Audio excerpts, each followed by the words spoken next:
세월호 선체 일부에 구멍을 뚫고 내부에 들어가 미수습자를 찾는 작업이 시작된 지 일주일이 지났습니다. 아직 미수습자 발견은 그렇다 할 성과는 나타나지 않고 있습니다. 가족들은 해수부나 선체조사위원회가 수색 방식을 전면적으로 바꿔주기를 원하고 있는데요. 자, 현장에서 취재 중인 기자와 자세한 이야기 나눠보도록 하겠습니다. 나연우 기자. 네, 전남 목포 신항입니다. 선내 수색이 일주일째 이뤄지고 있습니다. 우선 오늘 어떤 작업이 이루어지는지 좀 말씀해 주시죠. 네, 지금 선체에 구멍을 뚫은 곳이 뱃머리 4층에 3곳, 3층에 1곳입니다. 3년 동안 세월호가 바다에 잠겨 있었다 보니 선체 내부에 온통 진흙이 가득 차 있습니다. 그래서 구멍을 뚫은 부분에서 진흙을 퍼내는 작업이 이루어지고 있습니다. 네. 또 작업자들이 진입하는 데 방해되는 장애물이 한둘이 아닌데 이를 하나씩 일일이 끄집어내는 작업도 진행 중입니다. 현재 선체가 왼쪽 면이 바닥으로 누워 있는데요. 반대로 선체 오른쪽 면은 하늘을 향해 있고 이미 구조물이나 장애물 상당수가 바닥인 왼쪽 면으로 떨어진 상태여서 진입하기가 한결 수월합니다. 해수부는 이 오른쪽 면을 통해서 선내에 진입하려고 진입 통로를 확보하고 있습니다. 3층 2곳, 4층 1곳으로 모두 3곳에서 동시 진입을 준비하고 있는 겁니다. 네, 설명을 들어보면 이제 위에서 아래로 이제 투입이 되는 것인데 듣기만 해보면 좀 쉬울 것 같은데 이게 일주일째 선체 내부 작업에서 수색을 이어가고 있습니다. 그런데 아직도 미수습자가 발견되지 않고 있습니다. 어떤 이유일까요? 네, 그렇습니다. 이 선내 수색이 시작된 게 지난 18일, 그러니까 지난주 화요일이었는데요. 오늘로 수색 일주일째입니다만 아직 미수습자 발견 소식은 들려오지 않고 있습니다. 동물뼈로 추정되는 뼈 조각은 매일같이 발견되고 있습니다.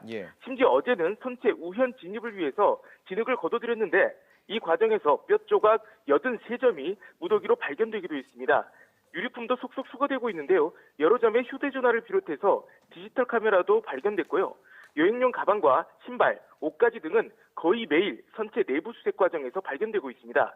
이 중 일부는 절차를 거쳐 유가족에게 돌아가기도 했는데요. 이렇게 유류품이 자꾸 나오기 때문에 이제 곧 미수습자가 발견되는 것 아니냐는 기대감이 커지기도 했는데요. 하지만 정작 가족들이 원하는 소식은 들려오지 않고 있습니다. 그러니까요. 벌써 이제 3년을 기다려왔기 때문에 더욱더 이 시점이 더 힘들 수도 있을 것 같습니다. 가족들의 심정 이루 말할 수가 없을 텐데. 자, 그렇다면 이렇게 미수습자 발견이 늦어지는 이유 어디 있다고 보십니까? 네, 우선 가장 큰 이유는 작업 환경이 좋지 않기 때문입니다. 전에 공개된 선체 내부 수색을 하는 영상, CCTV 영상을 보면 작업이 순탄치 않다는 것을 확인할 수 있습니다. 한 구멍에 들어가는 수색팀 한 조가 8명으로 구성되어 있는데 이 중에 두세 명만 들어갈 수 있을 만큼 공간이 좁습니다. 진흙을 빨리 퍼내야 하는데 이미 대부분 굳어서 모종삽이나 맨손으로 긁어 모아야 하는 처지입니다. 애초 이 해수부가 진입 공간을 낼 때 가로 1.2m, 세로 1.5m로 구멍을 내기로 했는데요. 상황이 여의치 않자 일부는 가로폭을 2배 넓은 2.4m로 내서 작업하기도 했습니다. 하지만 음료수 자판기 하나를 꺼내는 데만 5시간이 걸릴 정도로 수색 속도가 붙지 않고 있습니다. 또 선체 내부 곳곳에 흉기처럼 철제가 튀어나오는 등 다칠 우려도 있어서 작업을 위축시키는 것도 있습니다. 어제 새로 뚫은 선체 4층 좌연에는 장애물이 가득 막고 있어서 진입에 엄두를 못 내는 상황이 벌어지기도 했습니다. 이렇게 해서 일주일간 구멍을 내 진입한 게 고작 수미터에 불과한 상황입니다. 네, 참 진흙을 퍼내는 게 참 어려운 작업인데 그렇다 보니 아무래도 수색이 장기화되는 거 아니냐 이런 우려까지 나오고 있습니다. 미수습자 가족들의 반응 어떻습니까? 네, 미수습자 가족들은 선체 내부 CCTV를 통해서 작업을 지켜보고 있습니다. 지난 18일 해수부가 발표한 선체 내부 수색 방식에 대해서 의문을 던지고 있는데요. 기온이 자꾸 오르면서 내부에서는 부패가 심해질 수도 있습니다. 하지만 좁은 공간에서 작업하기 때문에 작업 속도가 늦어진다는 이유입니다. 이 때문에 최근 미수습자 가족들이 기자회견을 열기도 했는데요. 해수부에 전면적인 수색 방식 변경을 요구했습니다. 침몰 사고의 진상 조사와 작업자의 안전이 보장되는 내에서 대책을 마련할 것을 촉구했습니다. 네, 그렇다면 이게 어떤 식으로 그 작업 수색하는 그 방안이 변경될 수 있는 건가요?